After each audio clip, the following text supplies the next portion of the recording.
Hello, Sandra Hess here, and we are live today from all the way from Mendoza, Argentina. We have Santiago Achaval, the winemaker for Hand of God Wines. Hello, Santiago. Hi, how are you? Doing well, thank you. And we also have John Staenberg, the founder and owner of Hand of God Wines. Hello, John. So thank you so much for taking time today to chat with me on this very important day in Argentina. As we all know, it is Malbec World Day. So let's open up with that, Santiago. I would love to hear from you, how is life in Mendoza, and what does World Malbec Day mean? Well, right now life is hectic. We are in the crisis of harvest. Everything is coming in at the same time. Sure. So we're harvesting with two hands, 2 feet, and we wish we had more. And most of it is Malbec, and that's why Malbec Day. Malbec Day because we wanted to show the world how unique Malbec is in Argentina. You can find Malbec in France, in Washington State, in Australia, all over the world. But how it expresses itself in Argentina is unique. And that is a true example of terroir, the combination of a variety of a genome, so specific DNA we have here, of the land, of the weather, of the people, the dirty hands, dirt underneath the nails. That is terroir. And we have a unique proposition, and people really love it when they try it. And so Malbec is to celebrate that, to get them to try more, to get them to see different valleys, different places, different interpretations of that, to celebrate our uniqueness and to share it with everybody. Wonderful. Today is Malbec Day, but it is nice that we're highlighting this one particular day. It is true. Every day is Malbec Day, but once a year it's the World Malbec Day. Yes, and I'm so glad that we're celebrating this beautiful grape. If you could also elaborate, Santiago, on what you've seen the last 2 to 3 years, how has the grape production of Malbec changed? How has it evolved? What are the biggest differences you're seeing in terms of the growing process? I think there are two things I'd like to talk about here that are new, that are exciting on the scene in Argentina. One is the exploration of new places. And the other one, terroirs, valleys, soils, structural and geologic and chemical differences within the soil. The other one is the different interpretations that we're seeing nowadays. There's a pursuit of elegance, of freshness, of drinkability, of a wine that is not just a bang you on the head with power, not over oaked. We are something that I've been preaching for a long time. That is, wines are made to be drunk in a glass, a bottle, 2 bottles if there's a group of friends. A group of young people, young winemakers out there that are sharing that vision, that are coming along in the pursuit of freshness, of drinkability, of elegance, of finesse. And at Hand of God, we've seen that since our first vintage. We were lucky to start with a very nice vintage in 2010. And our first wines do that. They show complexity, they show elegance at the same time. They show power, and they show finesse. Yes, so, we've been enjoying the 2010s greatly. And you touch on something. You're known as the master of Malbec. And so harvest has just been underway there, and a lot going on, a lot of busyness in the vineyards. What does harvest look like? What does it feel like there in Mendoza? Well, first I have to disclaimer, I am not the master of Malbec. That was a very flattering play of words by a famous journalist, Matt Kramer, and he joined the fact that I have a master in business with the fact that now I don't do business, I only do Malbec. To a fun play on words, and it's stuck, and it's okay.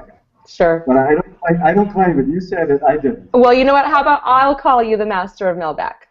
Okay. He has the hand of God, perhaps he says that, but maybe not the master of Malbec.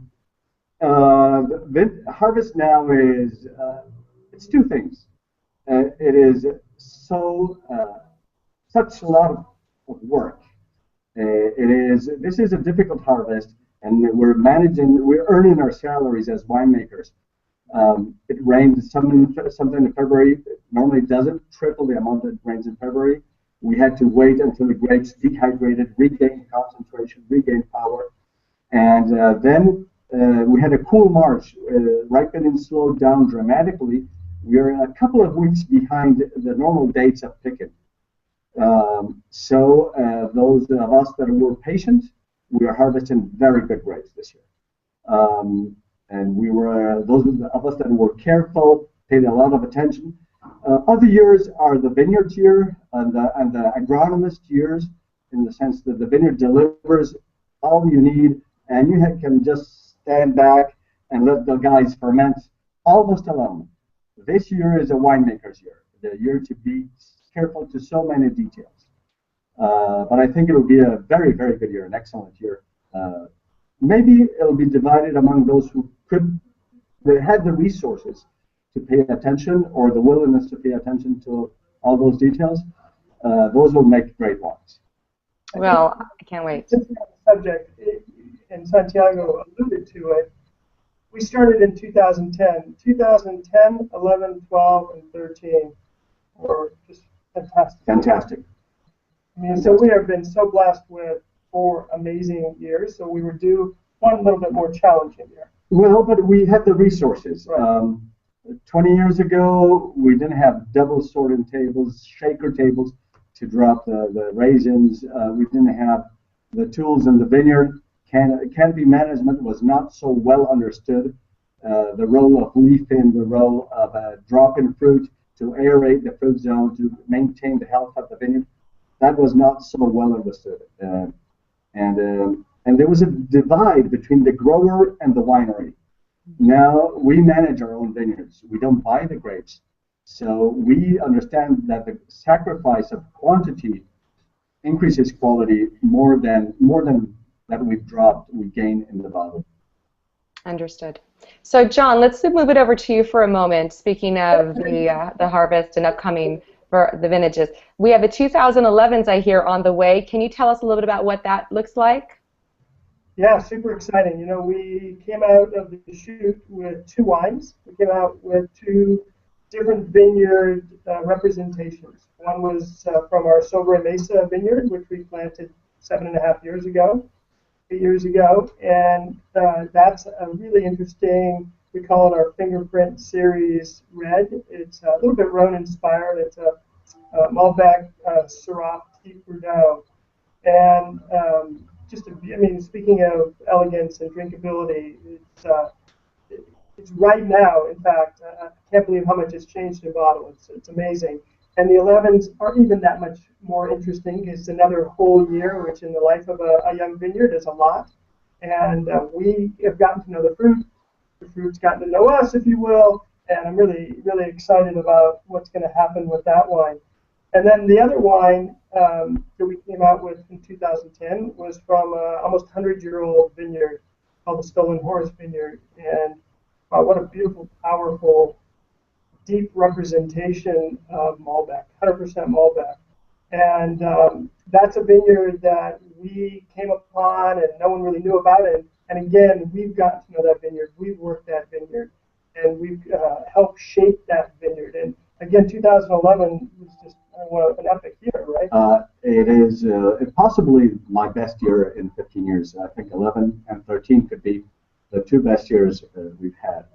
So, it's lucky to have the second harvest be a magnificent year. Yeah, no, it's incredibly exciting. And then on top of that, we are going to come out with some new wines. Really excited about going back to the Sobre Mesa Vineyard. Our new white wine called VRM, VRM, for Viognier Roussanne Marsanne. Literally no one in Argentina is doing this blend. And that's one of the things that we want to do at Hand of God, where we want to show people what's possible by doing things that are different and showing people that Argentina, of course, it's Malbec, and we never want to lose that center of gravity, but we want to show them that it gets so much more than that. The power, the majesty of the Andes in the background, and the soils of Mendoza make most things possible. Not everything, but most things are possible in Mendoza. So Vroom was an idea. I say, okay, how to build, how to create, how to grow a white that is different. And we love Rhone varieties. I love all those three Rhone whites. And we decided to co-ferment them. So it's a co-fermentation of those three varieties. Wonderful. In addition to that, we're coming out with another fingerprint red blend. This is our Right Bank Red. We'll talk a little bit about that. It has no Malbec. So off the charts, it's different. Everybody is using Malbec, and I love Malbec. But this, we had a Cabernet Franc and a Merlot that we were amazed by the development, how these varieties express themselves in the higher reaches of Uco Valley, where Sobremesa is, and I decided to blend them, see what happens. And the experimental blend turned into a full blend of those barrels, and we love how it shows, and that's we call it Right Bank, and sort of trying to describe what is in the blend. Everybody knows that Right Bank, Cabernet Franc, Merlot are the dominant varieties in Bordeaux, so we call it the Right Bank blend. Well, it's very, very exciting. Yeah, and then just to finish off the discussion of what else you can expect in 2011, we're going to have some estate single varietals that we're coming out with, from a Malbec to a Syrah to a Cab Franc and a Merlot. So, I mean, really exciting to show off what we think this vineyard, even in its young state, is going to be able to show people and really show the terroir that we've been talking about. And it's incredible. I think you've even been surprised by how mature already. The surprise was how well young plants show. It's not normal throughout the world. It's almost axiomatic that young plants will not give you good fruit. And in many regions in Mendoza, that is true. But in Uco Valley, the higher reaches of Uco Valley, it was my surprise in another vineyard that from the early days of the vineyard, we had excellent fruit. And that happened in Sobremesa again, and I don't have a clue why that is. It's nobody knows. And one of those mysteries that make winemaking so attractive is there's not an explanation for everything. There's not an explanation for many things, and this is one of them. You know, so what's exciting is, we won't have these wines probably till the beginning of next year, but we'll go from 2 wines to 7 wines, and when we talk about a winemaker's dinner, now we can do it. No, we have to add courses. We have to find a good chef. The varieties make sense in that you are tasting what goes on in the blend. So you taste side by side our blends and the varietals that are from the same vineyard, different blocks but the same vineyard, and then you say, I can understand now why these guys are making these rare or weird blends. I get it, because the components explain. The components ask for blending. So it's a good explanation, physical. You know how a picture is worth 1,000 words? Well, tasting is also worth 1,000 words. Absolutely, and this is such an exciting time for Hand of God wines. I just can't wait to get my hands on the 2011s. I love the fact that Hand of God wines continues to evolve and test the borders a little bit with some new varietals. I'm a big fan myself of vertical tastings, so that's going to be a wonderful celebration as we open up the 2011s. So now, Santiago, are you ready for a random question? Okay. Okay. If I were to walk into your kitchen right now, open up your refrigerator door, what would I find? What would I be able to create for myself in your kitchen? I think some cheeses, and the other thing would be seasonal vegetables. I don't have a lot of meat. For us, barbecue is not something that happens. We think ahead. So we visit our butcher and see what's available, what's fresh. So a barbecue is something that it's not in the fridge, just because. But vegetables, yes. Eggplants, salad components, bell peppers, anything I can roast. So I grill vegetables a lot. It started when my medical doctor, who is my dad, told me I had high cholesterol. So I went, I kept the meat, but I started adding veggies to it. Good. Good to have that balance. So talking about the vegetables and the marinades for the barbecue, a couple of your favorite herbs or spices that you would throw into a barbecue meal. For example, a barbecued lamb, that'd be rosemary. Rosemary. Yeah, I would build a good pasta dish. It would be salvia, that's sage, sage. Salvia e burro, like the Italians say, butter and sage. Lovely. And for a fresh salad, basil, of course. Beautiful. You're making me hungry. So we are now approaching. What was it? You're hungry too. We are approaching Easter, and you know the topic of food and wine and celebration really it just goes all hand in hand. And so in Mendoza, what would a traditional Easter meal look like with your family? It would be first. That's the important word. It would be family. We are very driven by that concept in Argentina, and even more so out of Buenos Aires, which is a big city. The rest of Argentina is very family driven. And what gathers the family in Mendoza, it is the grill. So it's not one meat cut specifically, but it is an asado. An asado, you will have a rib, you'll have skirt, you'll have any and many cuts. You'll have sweetbread, you'll have everything on the grill. There's a saying in Argentina that everything that walks ends up on the grill. And that's Easter for us, a religious celebration. We still keep very much the devotions during Easter, and then we will gather around a fire and a grill and celebrate both harvest and family. And of course, hand of God. Well, it is Easter. It is Easter. So, you know, World Outback Day, what a beautiful time to be getting together. As we look forward also to other celebrations, we have the World Cup, which obviously has a very special meaning to Hand of God Wines. I would love to know what type of celebrations, what type of activities take place in your town for the World Cup? Well, we hope we will celebrate. We cross our fingers.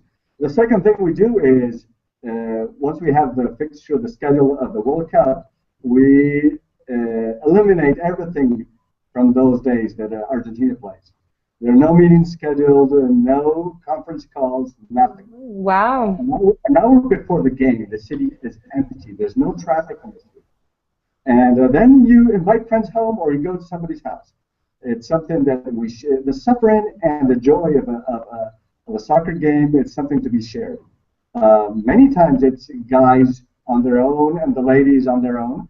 It's kind of a segregation that happens just because we scream differently than the ladies scream. And then you don't want to hear the ladies scream at the wrong moment. But it is a friendly celebration for us. And intense. Yeah, intense. Nerves. Right. I mean, it's hard to describe, unless you experience it here, how much it's a part of the culture.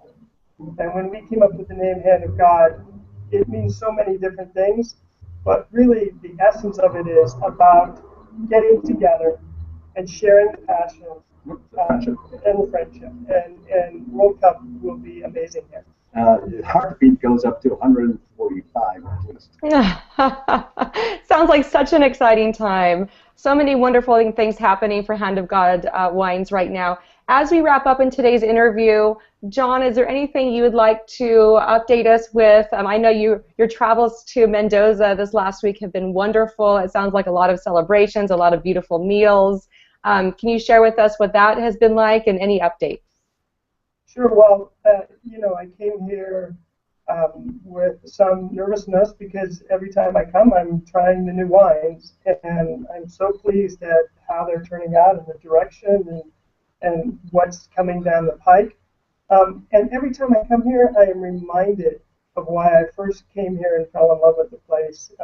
I was in the vineyards yesterday with Santi, and I'm just touched every time I'm out there. It's so beautiful and such a special place. I wish I could get all my friends and all of the people who have been so supportive here to see it in person, and I invite you, and we'll be coming back every year, hopefully several times a year, and we'd love to raise a glass. Mm-hmm. And that is going back to Malbec Day. One of the things, why Malbec Day? We want to tempt everybody to come to Mendoza. Yeah. And to open a bottle in New York City for Malbec Day, that's a reminder that, hey, you have to travel to our place. Yes. You get Malbec, you understand Malbec when you drink it with the Andes as a backdrop and the vineyards in front of you. Wonderful. We raise our empty glass. We better get some glasses. Where is your wine? Well, this is coming soon. It's offline. You know, computers, especially keyboards, don't mix up well with liquid. I love it. You know, it's just, I know that your friendship was formed, back in the day going to Stanford, and Hand of God Wines was really created out of a beautiful passion for wine and also your friendship. So it's really nice to be sitting here with the both of you, having this time together on World Malbec Day. I thank you so much for the updates, the stories. Santiago, as we wrap up here, any last a couple of words you'd like to leave us with about what to expect here in the future? No, it's just I'd like everybody to share this sense of excitement. How this old winemaking place is reinventing itself, and how there's a group of people like John, like me, like others of our same stature. We are trying to do new things here and do old things here. Both new and old have a meaning. Traditions have a meaning and a purpose, and a discovery has a meaning and purpose. And I'm so excited about all of that, and I want you to share it. The whole audience, we have to communicate that, and thank you, Susan, for making that possible. Absolutely, and you know what? Cheers to creating more unforgettable moments. Thank you so much, Hand of God Wines. Thanks.